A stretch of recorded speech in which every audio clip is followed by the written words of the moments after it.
ওয়াল আসর ইন্নাল ইনসানা লাফি খুসরিন إلا الذين آمنوا وعملوا الصالحات إلا الذين آمنوا وعملوا الصالحات وتواصوا بالحق وتواصوا بالصبر সুতরাং আমলে সালেহ নেক আমল করতে হবে আল্লাহ সন্তুষ্টির জন্য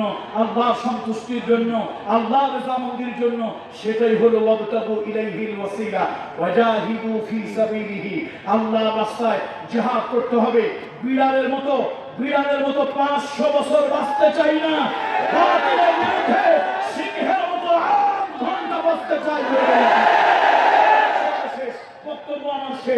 বক্তব্য আমার শেষ সর্বশেষ আল্লাহর ওলিদের কথা সত্য হয় না মিথ্যা হয়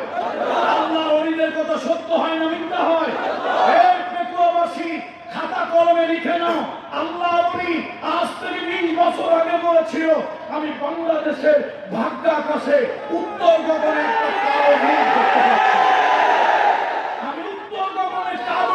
কালো মেঘ দেখতে পাচ্ছি তোমরা জাতি যদি সচেতন না হও তোমাদের উপরে এমন ঘন গাঢ় কালো অন্ধকার তোমাদের উপরে নেমে আসবে যার সুবহে সাদিক হওয়ার কোনো সম্ভাবনা নাই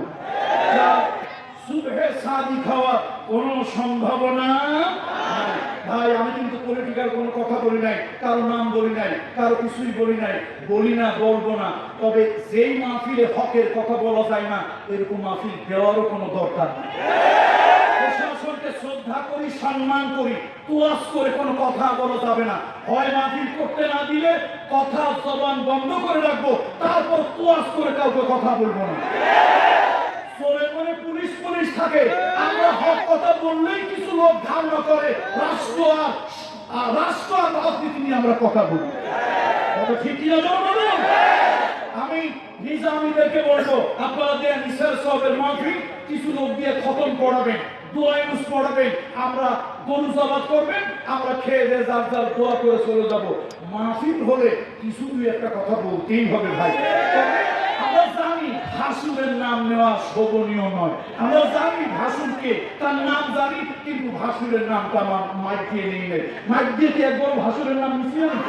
একবারও কি আমি কোনো ভাসুরের নাম নিছি আমি তো একবারও ভাসুরের কোনো নাম নেই নেই কামরুল ইসলাম সাহেব বলতেই থাকবে জেলের বাহিরে থাকলেও বলবে জেলের ভিতরে থাকলে বলবে করতে গেলেও বলবে মাহফিল না করতে গেলেও বলবে কামরুল ইসলাম সাহেব শুধু খামকার পীর নয় কামরুল ইসলাম সাহেব হকের পক্ষে কথা বলবে বাবার সন্তান আমার বাবা পীর হয়ে আজীবন ভণ্ড পীরের বিরুদ্ধে কথা বলেছে হকের পক্ষে কথা বলবই বলবো ইনশাআল্লাহ সকলের উপরে এই মাহফিলকে কবুল করো